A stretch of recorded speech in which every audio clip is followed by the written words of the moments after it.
Hello there, my name is Sean. I'm an architecture student at Taylor's University, currently in my second semester, and this is my information literacy video. Tonight at 3 a.m., I'm going to be talking about Le Corbusier's Villa Shodhan. The reason I picked this topic was because I think it's a really interesting building and I've studied it before, so I thought I'd talk about it a bit. About the architect, Le Corbusier was born Charles-Édouard Jean. He took on the pseudonym Le Corbusier to reflect his belief that anyone could reinvent themselves. His father was an artist and his mother was a musician, and together their love of the arts, Calvinism, and their enthusiasm for the Jura Mountains were all formative influences on the young Le Corbusier. He grew up in La Chaux-de-Fonds, which was referred to as one big watchmaking factory because, they made watches. The people there believed in the educated virtues of geometrized form. Le Corbusier traveled all over Europe and was one of the first professional architects to ply his trade on several continents at once. Up until his death in 1965, his work remained reflective and was inspired by his memories of landscapes and buildings he had seen, as well as his own creative works.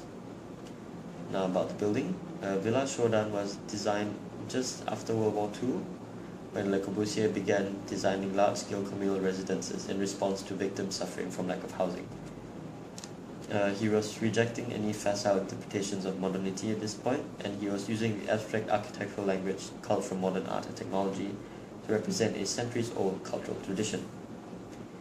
He was also working on a few projects in India at the time, specifically the Yaul houses, the Sarabhai house, and he was also drawing up the master plan for Chandigarh and the public buildings that formed its capital.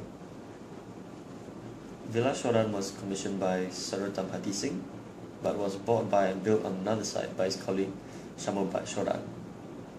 The house itself comprised of several themes from Le Corbusier's earlier work and was a synthesis of previous ideas played at a higher pitch. I'm going to pass on the other concepts and design principles to my friend Ellie. That's my time. Thank you.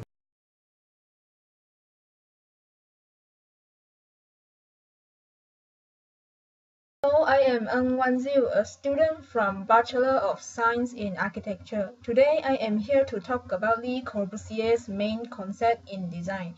The modular is an anthropometric scale of proportion devised by the Swiss-born French architect Le Corbusier.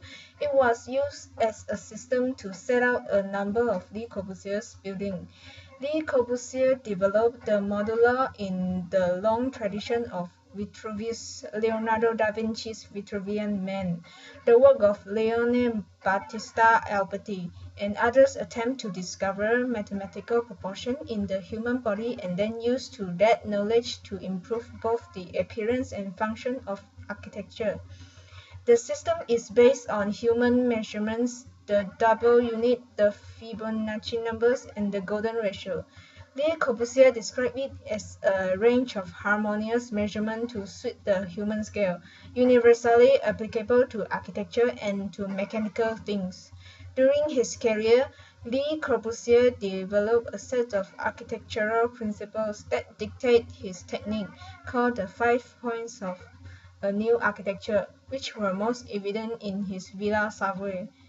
These were pilotis, the replacement of supporting walls by a grid of reinforced concrete columns that bears the load of the structure in the basis of a new aesthetic, the free design of the ground plan. The absence of supporting walls means that the house is unrestrained in its internal usage. The free design of facade. By separating the exterior of the building from its structural function, the facade becomes free. The horizontal window. The facade can be cut along its entire length to allow rooms to be lit equally. Roof gardens. The flat roof can be utilized for a domestic purpose while also providing essential protection to the concrete roof.